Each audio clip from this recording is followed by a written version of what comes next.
Assalamualaikum warahmatullahi wabarakatuh.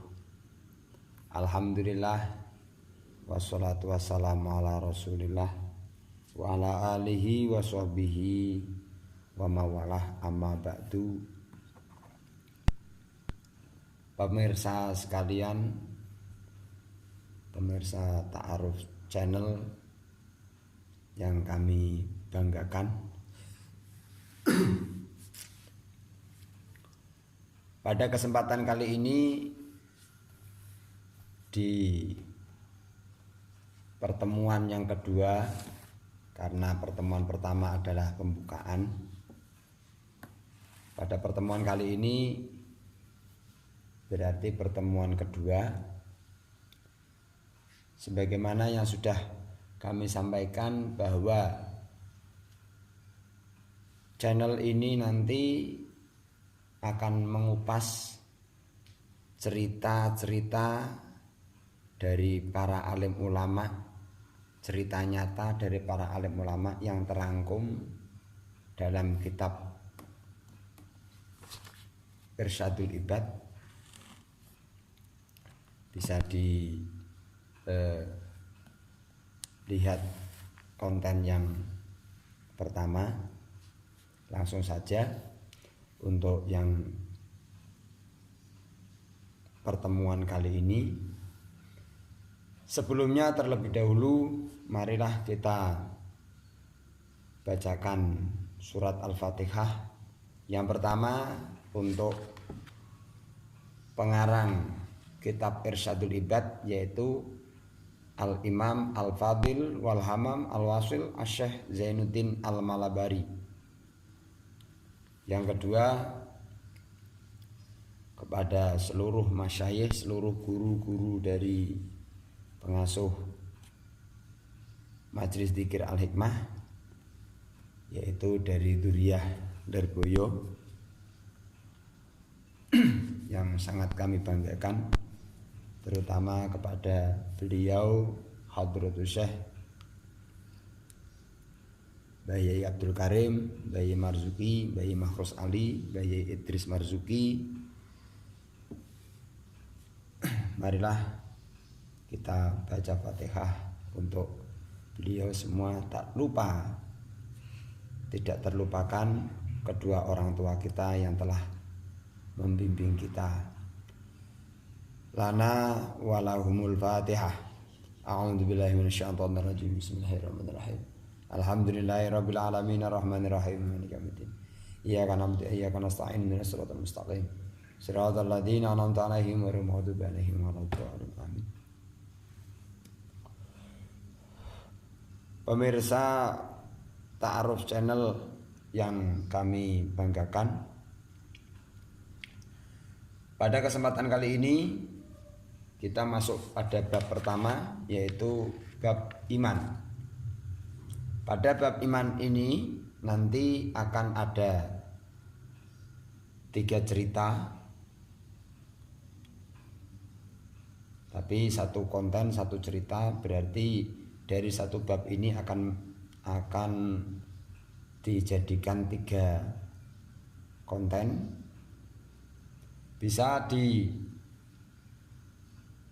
atau bisa dilihat referensinya, yaitu dari kitab Irsyadul Ibad halaman 4 baris kelima.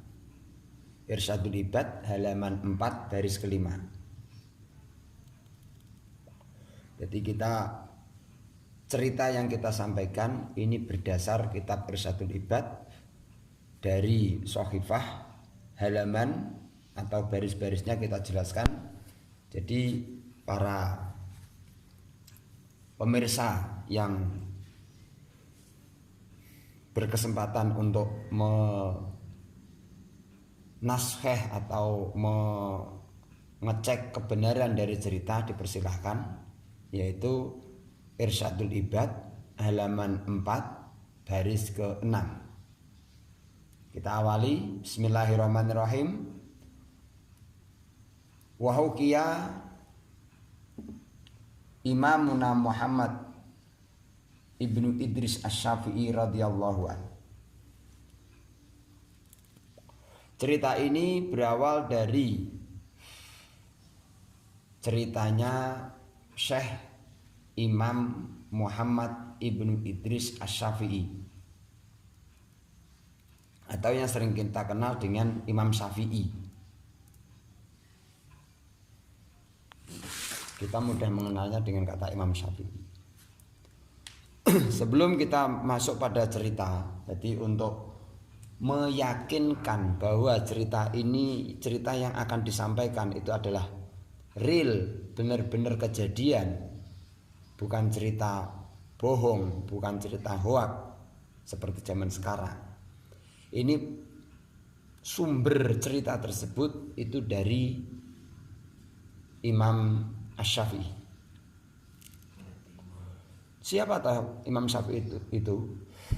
Terlebih dahulu kita harus memahami supaya seakan-akan nanti cerita ini bagaimana kalau kita sudah tahu siapa yang cerita, itu kita akan bisa mengambil kesimpulan cerita yang disampaikan ini kira-kira bagaimana tanggapan kita masing-masing. Pembawa cerita atau yang menceritakan atau yang tadi kita sebutkan namanya adalah Muhammad Ibnu Idris Asy-Syafi'i atau Imam Syafi'i. Beliau adalah seorang mufti besar Sunni Islam. Mufti itu orang yang memberi fatwa. Kalau zaman sekarang di Indonesia seperti MUI lah, ketua MUI gitu. Dan ini mufti besar, berarti pemimpin pusat MUI. Mufti yang beraliran Sunni, ahli sunnah wal jamaah. Beliau lahir pada tanggal 28 Agustus 767 Masehi di Gaza, dan meninggal pada tanggal 20 Januari 820 Masehi. Nama lengkap dari Imam Syafi'i adalah Abu Abdullah Muhammad Ibnu Idris Asy-Syafi'i. Beliau berguru dengan Imam Malik. Jadi kita tahu mazhab ada 4, yaitu mazhab Syafi'i, Maliki, Hambali, dan Hanafi.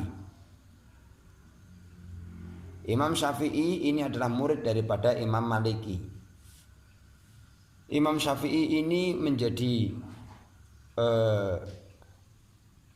rumusan mazhab sebagian besar dari umat Islam di Indonesia. Bisa dikatakan mayoritas umat Islam Indonesia ini bermazhabkan Imam Syafi'i.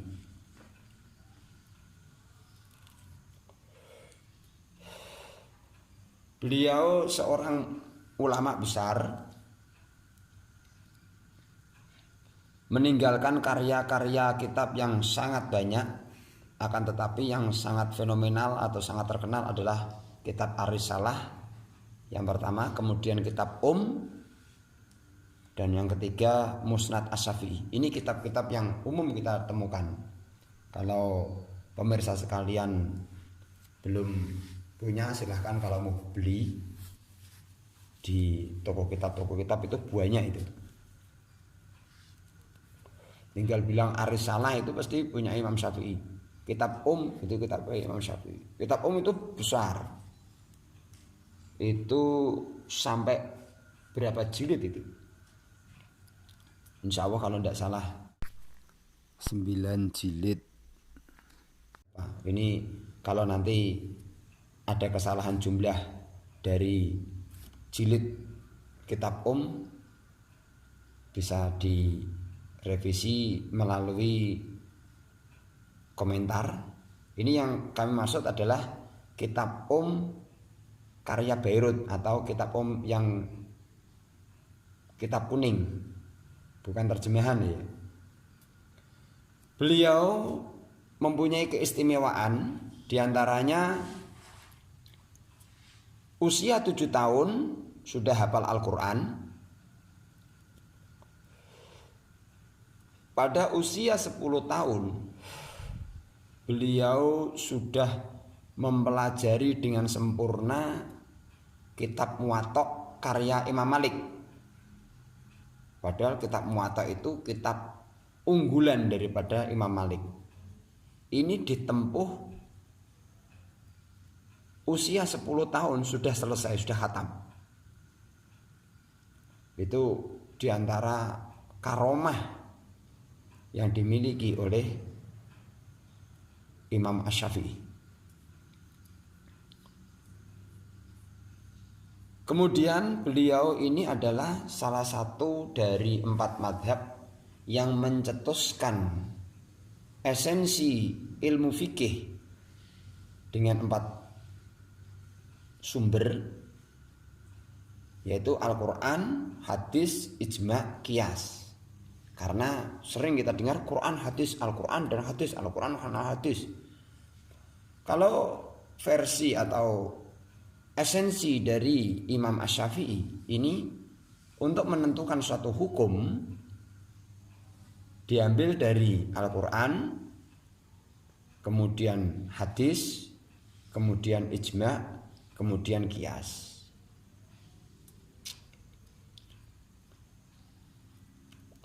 Jadi hukum suatu masalah, suatu ketentuan ini nanti dicari dalam Al-Quran. Kalau dalam Al-Quran ini karena keterbatasan kita tidak bisa menemukannya, maka dicari dalam hadis. Begitu juga kalau dalam hadis ini kita keterbatasan dalam menentukan hukum berdasarkan hadis, maka turun level yang ketiga yaitu ijma'. Begitu seterusnya sampai qiyas. Al-Quran, hadis, ijma', qiyas. Intinya pencerita dari yang akan kita sampaikan, beliau adalah seorang tokoh ulama Islam yang sangat terkenal. Hampir semua umat Islam di Indonesia pasti tahu nama Imam Syafi'i. Nah, itu menceritakan gitu loh. Dalam kitab Irsyadul Ibad, beliau ini menceritakan pernah terjadi beliau melihat di kota Mekah ini ada seorang Nasrani yang bernama Askof. Jadi mungkin itu beliau sudah mengenal nama Askof, dikenal dengan keadaan atau dikenal Askof ini beragama Nasrani. Maka beliau mengatakan, saya melihat pada waktu di Mekah, saya melihat Askof yang Nasrani itu tawaf. Jadi bercerita begitu. Pada waktu saya di Mekah melihat Askof seorang Nasrani ini sedang tawaf. Karena ada seorang Nasrani yang tawaf, kan otomatis perasaan saya ini jadi bertanya-tanya, lah kok bisa orang Nasrani kok tawaf? Biasanya kok gereja, biasanya di mana gitu. Lah kok ini kok di Masjidil Haram kok tawaf?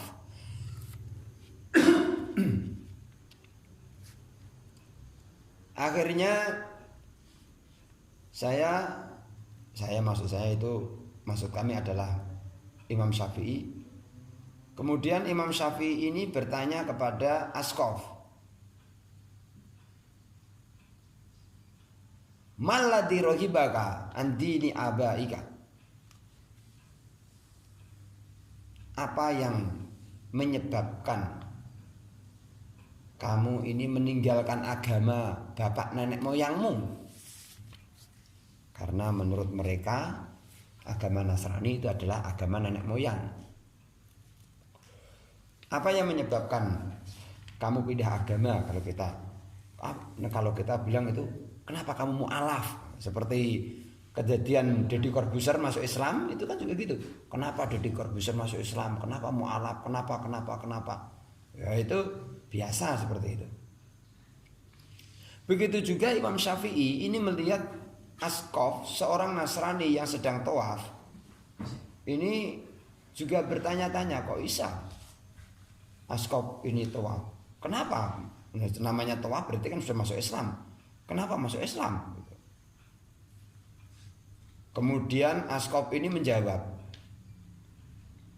badal tu khairon minhu. Aku merubah kebaikan dari agama bapakku.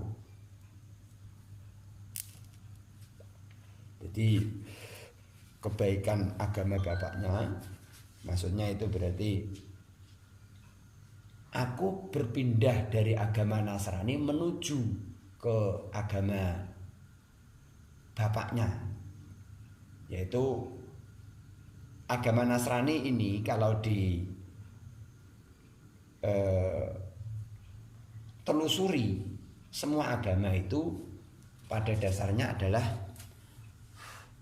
dari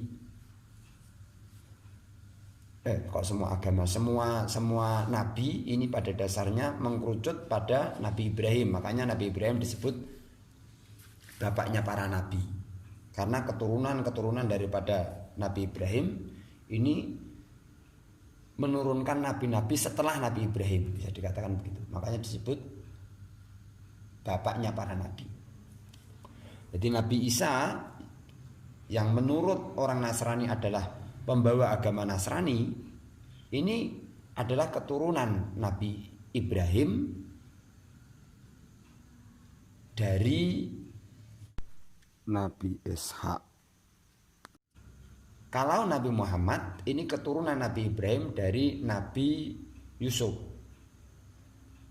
Perlu diketahui Nabi Ibrahim ini mempunyai dua orang putra, yaitu Nabi Yusuf dan Nabi Syuaib.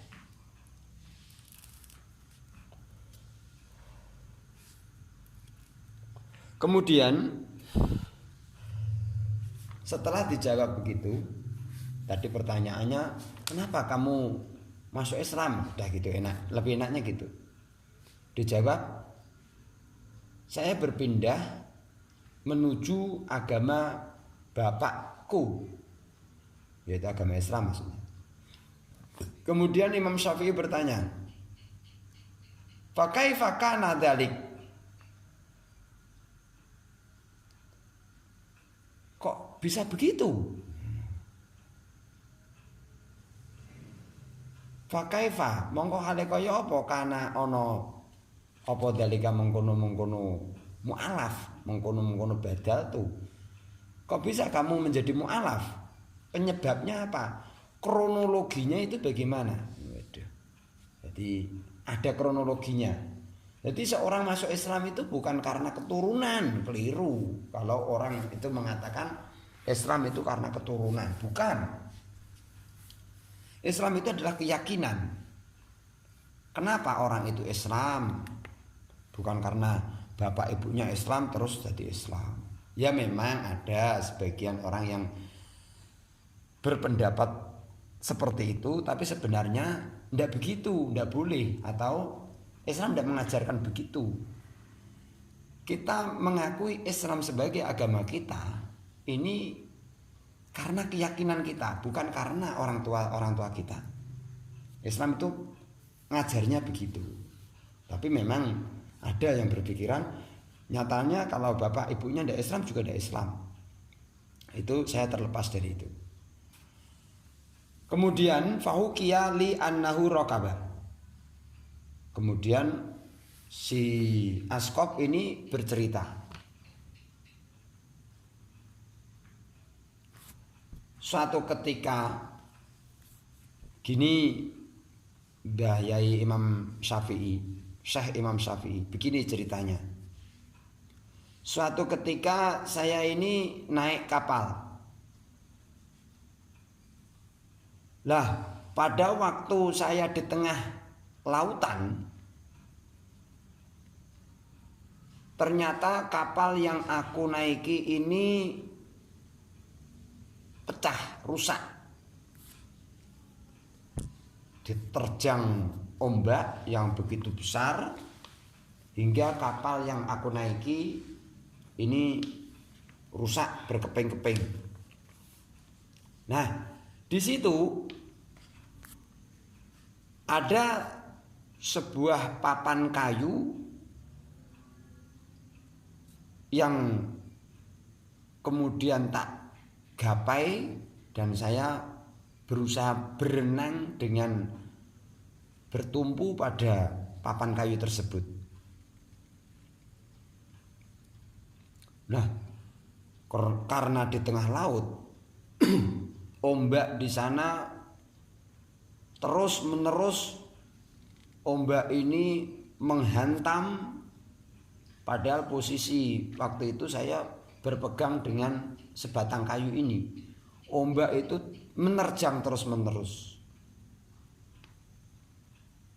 hingga terjangan-terjangan ombak itu mengantarkan aku atau menghempaskan aku pada suatu pulau, yang pulau ini berada di tengah-tengah lautan. Jadi saya berusaha bertahan hidup dengan menopang sebuah kayu. Nah, kayu itu tak pegang erat-erat sehingga terkena ombak, diombang-ambingkan ombak dan bersandar pada sebuah pulau di tengah lautan. Nah, anehnya di tengah pulau itu terjadi keanehan. Pulau tersebut banyak pohonnya, sangat lebat pohonnya. Sepertinya pulau tak terjamah. Selain pohon-pohon yang begitu banyak, di pulau tersebut ada sebuah buah atau ada sebuah makanan, buah-buahan yang rasanya itu lebih manis dibanding rasa madu.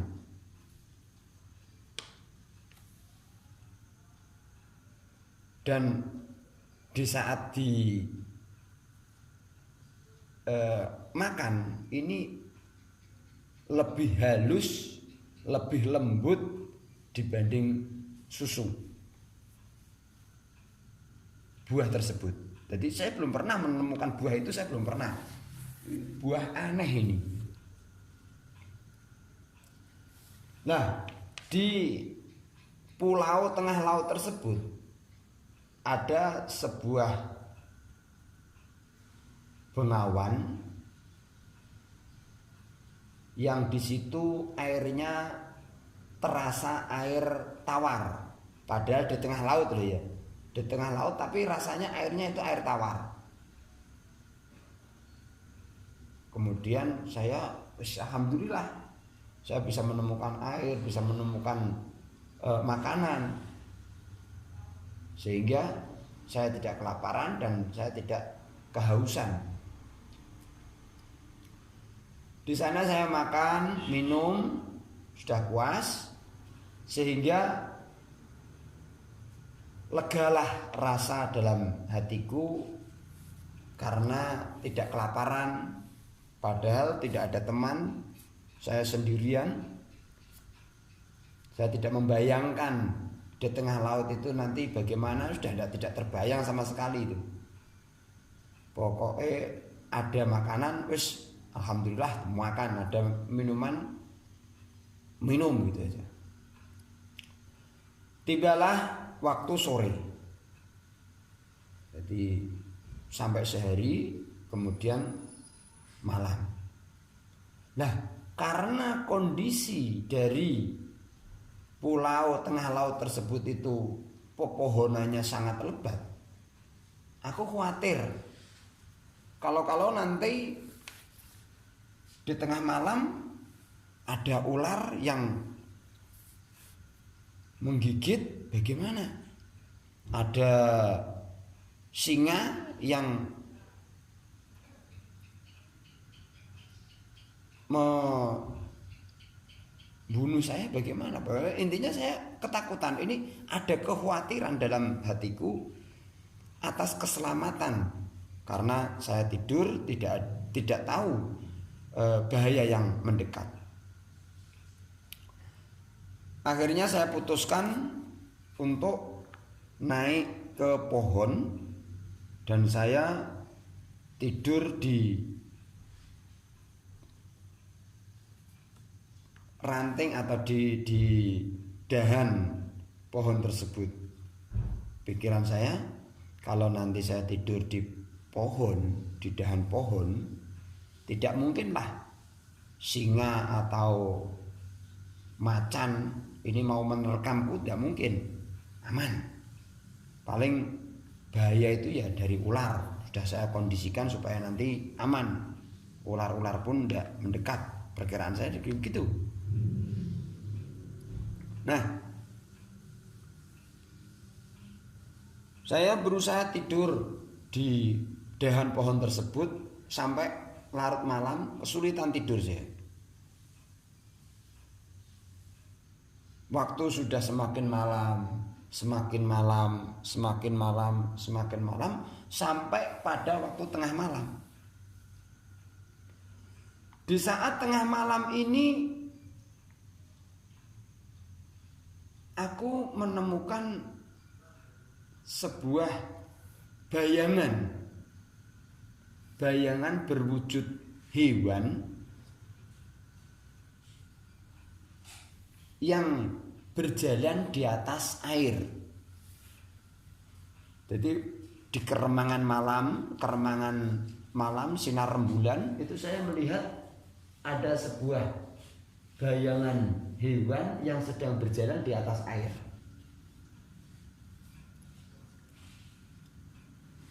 Nah, hewan ini bersuara atau mengucapkan kalimat tasbih. Dan tasbih yang dibaca oleh hewan tersebut itu sangat fasih sekali. Yang mana aku sangat ingat tasbih daripada bacaan tasbih daripada hewan tersebut, yaitu la ilaha illallah al-Ghaffar Muhammadur Rasulullah al-Mukhtar. La ilaha illallah al-Ghaffar Muhammadur Rasulullah Muhammadun Nabiyullah al-Mukhtar. La ilaha illallah al-Ghaffar Muhammadur Rasulullah Muhammadun Nabiyullah al-Mukhtar. Itu dibaca berulang-ulang sambil berjalan mendekatiku. Semakin lama semakin dekat, semakin lama semakin dekat, semakin lama semakin dekat. Semakin terlihat wujud asli dari hewan tersebut. Karena saya di atas pohon, saya berusaha mengintai hewan apa itu. Ternyata hewan yang berjalan di atas air itu hewan yang sangat-sangat langka. Belum pernah saya melihatnya. Gimana tidak langka? Kepala dari hewan itu ini berwujud kepala seekor burung. Jadi berbentuk seperti kepala burung, tapi wajahnya wajah manusia.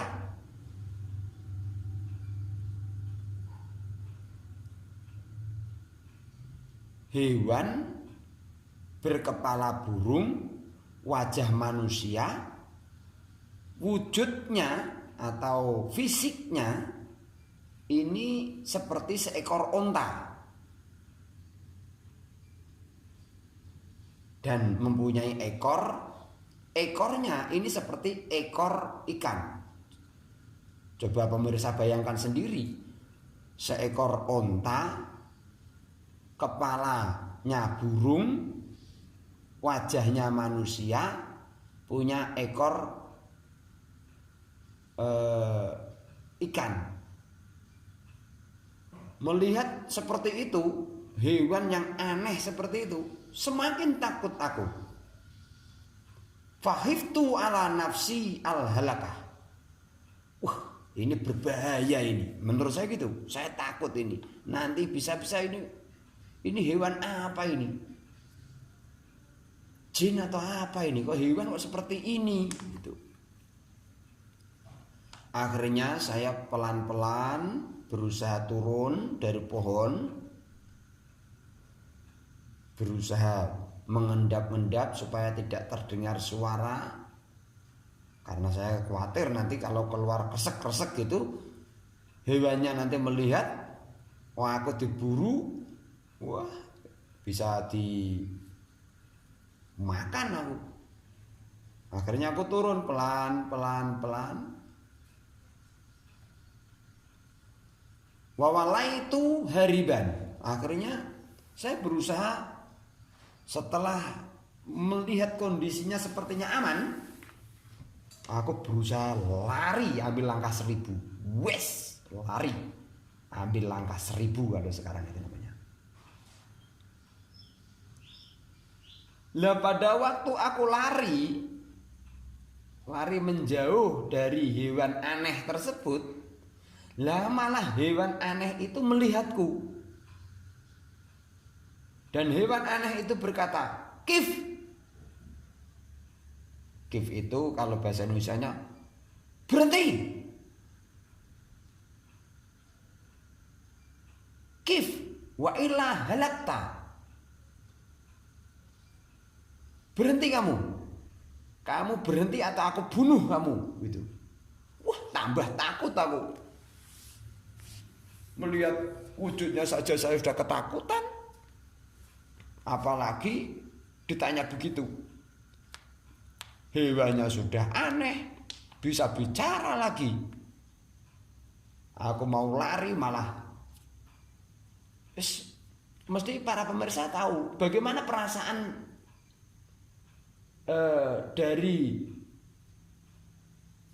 orang Nasrani yang bernama Askop tadi. Perasaannya bagaimana itu pasti bisa membayangkan. Karena antara rasa dalam hati ini bercampur, antara takut, lari karena takut, berhenti juga takut. Wah, dengan terpaksa aku berhenti di situ. Berhenti. Pada waktu aku berhenti, hewan aneh ini berkata kepadaku, kamu agamanya apa? Aku jawab, aku seorang Nasrani. Aku seorang Nasrani. Kemudian hewan itu berkata, Waihaka ya Hasyir, Waihaka ya Hasyiron, Waihaka ya Hasyir. Maaf. Waihaka ya Hasyir. Rugi kamu itu. Kamu adalah seorang yang sangat merugi. Ini hewan aneh, tanya dijawab, malah aku dikatakan rugi. Tadi tanya, agamamu apa? Hewan atau kok agama? Kalau orang sekarang KTP aja ditanya, gitu. Ini hewan itu bertanya, kamu agamanya apa? Tak jawab, agamaku Nasrani. Hewan itu menjawab, rugi kamu itu. Kamu adalah orang yang rugi. Irji ila Hanifiyah. Dah, kamu kembali saja ke negara Hanifiyah sana, ke negaramu sana. Kalau kamu kembali ke negaramu, maka kamu akan melihat kaummu mati semua karena dihancurkan oleh jin yang beragama Islam. Kaummu hancur semua karena dibantai oleh jin-jin yang mukmin. tidak ada yang selamat sama sekali kecuali mereka yang beragama Islam. Nah ini nanti kalau kamu pulang tidak Islam, mati kamu itu nanti. Mungkin itu, tapi ya tidak tahu. Karena ketakutan, wah iya aku harus cari selamat ini. Akhirnya aku bertanya, nah terus caranya masuk Islam itu bagaimana? Hewan tersebut menjawab, asyhadu an la ilaha illallah wa anna muhammadar rasulullah. Kamu cukup mengucapkan syahadat tauhid dan syahadat rasul, yaitu syahadat asyhadu an la ilaha illallah wa asyhadu anna muhammadar rasulullah. Jadi asyhadu an la ilaha illallah itu disebut syahadat tauhid. Tauhid itu menganggap satu, menyatukan kesatuan. Hanya. Itu dikatakan tauhid. Makanya hanya Allah. Tauhid. Wa anna Muhammadar Rasulullah itu disebut syahadat Rasul. Akhirnya disuruh baca asyhadu an la ilaha illallah wa anna Muhammadar Rasulullah, saya ikuti. Akhirnya aku baca syahadat itu. Setelah aku membaca syahadat, hewan ini berkata lagi kepadaku, sudah, kamu sekarang kan sudah Islam. Turidul makom huna amir rujuk ila ahlik. Kamu pengen tetap di sini dengan buah-buahan yang enak kowe mau, seperti itu, buah-buahan yang enak seperti itu, makanan yang lezat seperti itu, atau kamu pengen kembali kepada keluargamu? Aku menjawab, aku pengen kembali ke keluargaku saja. Hewan aneh ini berkata, ya sudah, kamu di sini, menunggu di sini sampai nanti akan ada rombongan yang melewati tempat ini. Nah, pada waktu rombongan melewati tempat ini, kamu nanti ikut saja dengannya. Aku mendengarkan itu dengan mantuk. Oh iya. Oke, mungkin itu. Setelah itu mengucapkan pesan seperti itu, hewan ini kembali ke tengah lautan. Kembali. Tak lihat dari belakang, berjalan, jalannya seperti onta gitu, telenung. Sampai hewan ini hilang dari pandanganku. Kira-kira menjelang subuh, ini baru tertidur sebentar, ternyata sudah pagi. Nah, terbangun aku karena ada suara langkah dari kuda yang mendekat, rombongan yang mendekat. Akhirnya aku berusaha memberi isyarat tolong gitu, memanggil kepada mereka supaya menolong aku, supaya mendekat kepadaku.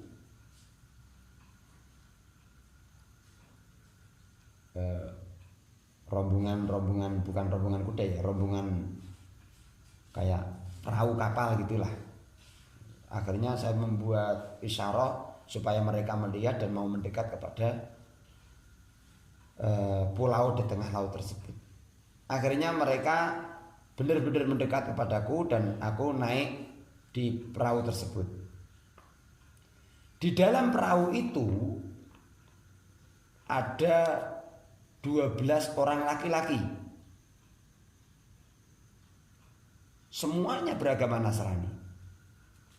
Mereka terheran-heran, kok bisa aku terlantar di tengah pulau, tengah laut itu ini kok bisa? Mereka bertanya macam-macam. Akhirnya saya jawab pertanyaannya dan sampai saya ceritakan hal aneh yang aku temui tadi malam. Semuanya saya ceritakan. Seketika waktu itu mereka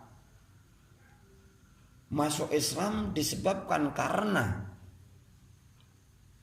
begitu Allah mempunyai hamba dengan bukti hewan yang aneh itu membaca kalimat tasbih la ilaha illallah la ilaha illallah al-Ghaffar Muhammad Rasulullah Muhammadur Rasulullah Al-Muhtar. Dengan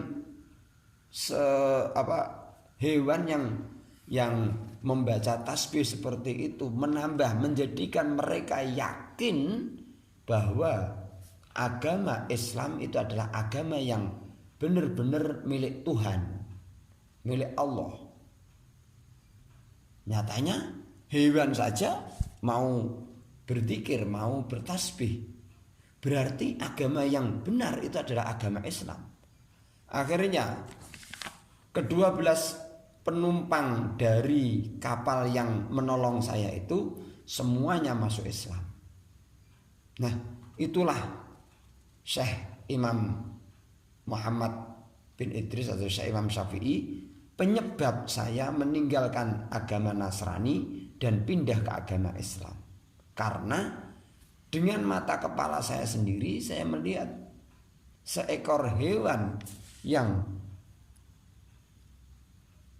di situ tidak pernah terlihat oleh manusia dengan ciri-ciri seperti yang tadi itu membaca tasbih kepada Allah, bukan kepada Tuhannya orang Nasrani. Ini yang menyebabkan keyakinan saya yang asalnya Nasrani pindah kepada Islam.